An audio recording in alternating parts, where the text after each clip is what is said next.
नमस्कार मंडळी, आम्ही पेन जवळील ठिकाणे एक्सप्लोर करत आहोत। पहिल्या भागात आपण वागरेश्वर मंदिर आणि वॉटरफॉल पाहिलात।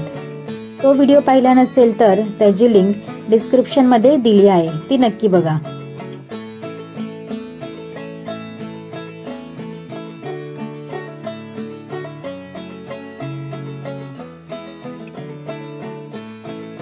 आता दुसऱ्या भागात आपण पेन मधील आणखी काही ठिकाणं पाहणार आहोत। कासमाळचा रस्ता उतरून आम्ही पेन शहराजवळ पोहोचलो आणि जवळच दातारवाडा आहे। वाड्याचे प्रवेशद्वार खूप मोठे असून त्यावर छोटीशी गणपतीची मूर्ती कोरलेली आहे। वाड्यात प्रवेश करताच 2 मजली छोटा वाडा बघता येतो।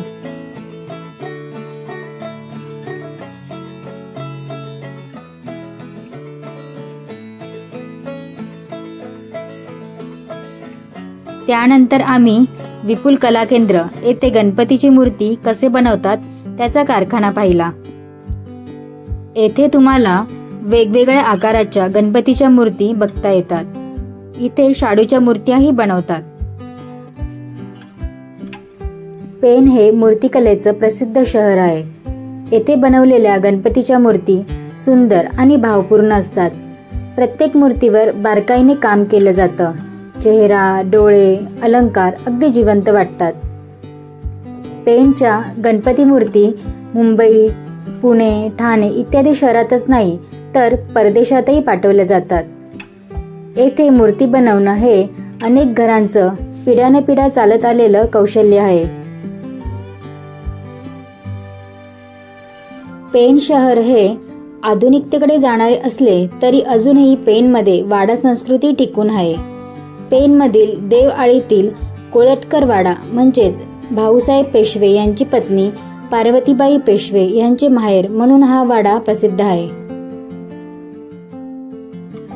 कोळटकर वाडा बंद असल्यामुळे आम्हाला तो फक्त बाहेरूनच पाहता आला, पण वाड्यात एक छोटे गणपतीचे मंदिर आहे, ते तुम्हाला बघता येते।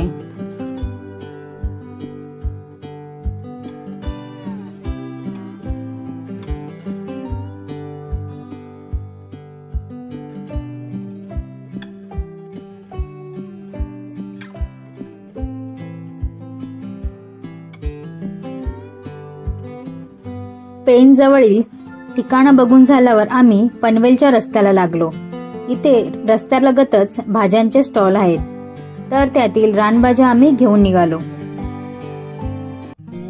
वाटेत आम्हाला चांगलीच भूक लागली होती, मग आम्ही पॅन्ट्री रेस्टॉरंटमध्ये थांबलो।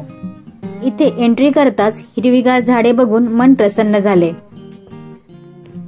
गो ग्रीन नर्सरी फळ उत्पादन आणि बाग व्यवस्थापन क्षेत्रात नाविन्यपूर्ण पद्धती, संकल्पना आणि व्यावसायिक दृष्टिकोनाद्वारे निसर्गाचे संगोपन करते। इथे 1500हून अधिक प्रकारच्या वनस्पतीच्या जाती आहे, ज्यावर संबंधित वनस्पती आणि स्थानिक नावे, प्रकार, विविधता आणि इतर महत्त्वाची माहिती तसेच सूचनांचे लेबल आहे।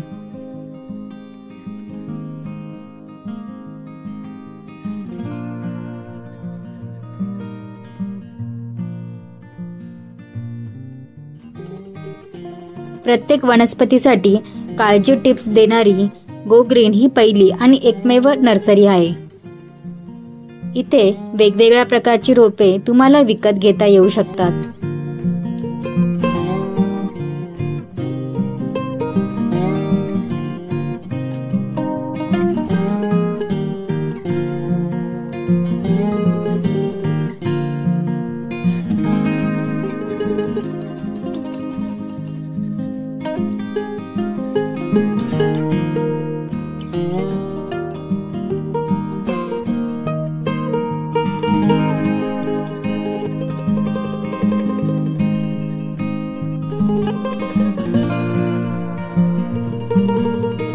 पोटपूजा करून झाल्यावर आम्ही पनवेलच्या दिशेने निघालो आणि वाटेतच कर्नाळा किल्ला दिसला।